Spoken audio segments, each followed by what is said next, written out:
In our last tutorial, we covered the various ways you can load your on-air content into the editor. Let's now look at editing that content. First, you'll notice that we've uploaded 10 minutes from today's broadcast. We can see a thumbnail for each minute of that broadcast with the corresponding closed caption text. We can still adjust the time frame we've loaded. We can add to the beginning or the end of the timeline. If you shift-click on the arrow, you can add 10 minutes at a time. Now that we have the time frame we want, let's look at editing the content. You can first select the start and end points based on the transcript. Use the hand tool. Select the first word of your clip, then shift-click on the last word. The selected text will turn orange. Notice we now have start and end points in the editor. You can still adjust these within the editor, either by dragging the start and end points, or by clicking on the Clip Start Point and Clip End Point icons.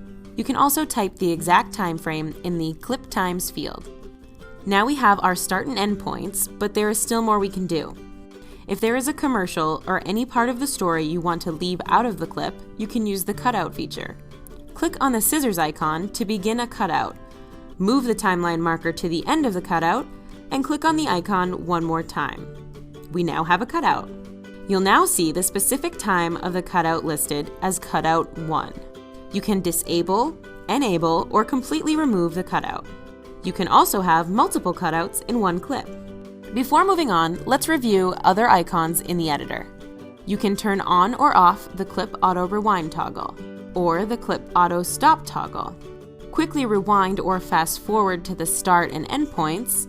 Adjust volume, zoom in or out of the timeline, go to the beginning of the workspace, and of course, play through.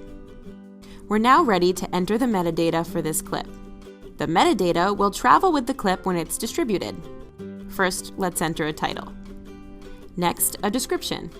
You can type any description into the field, or you can copy the text from the closed captioning and paste it into the description field. While we're looking at the closed caption text, note that you have the ability to edit the time transcript. In order to edit a particular word in the time text transcript, click the pencil icon on the top left and click on individual words. Now back to the metadata. Next, we need to assign categories. Each clip must have at least 2 categories with a maximum of 8. Categories can be chosen by using the navigation tree in the Categories tab or by typing into one of the category form fields below the video. These fields use autocomplete, triggered when you've typed at least 2 characters. We will also enter keywords. Keywords are a free-form field where additional keywords not included in our category taxonomy may be added.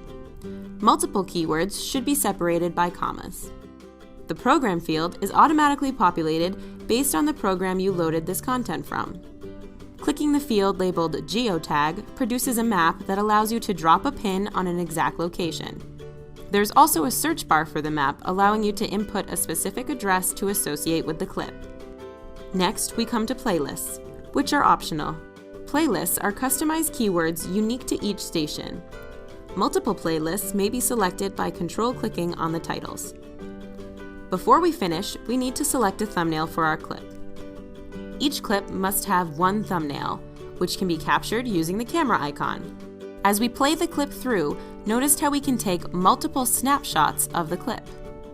You can also drag the timeline marker to a specific point and take a snapshot there. Now that we've taken a number of snapshots, let's select one to use for our thumbnail by clicking on the thumbnail gallery to see our options. We can now select the image to be used as the clip's thumbnail. Before we close this gallery though, notice that you can use all of these thumbnails or save them to your hard drive. Clicking on Use All will save each image along with the video, which you can later use as needed. Now we can close the gallery and create our clip. You can select Submit to Default Repositories, which will send your clip to all of the distribution points that are set up to auto-publish. You may override these settings or submit to a non-auto-publish repository by selecting Submit to Custom Repositories. Submit to No Repositories will store the clip in Cindacaster but will not distribute the content to the web.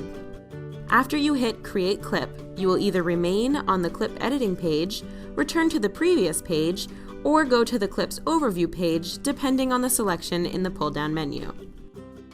We've now created a clip.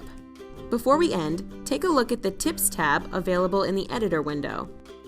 The Tips tab contains a helpful overview for creating a clip, including keyboard shortcuts. This concludes our tutorial on clip editing.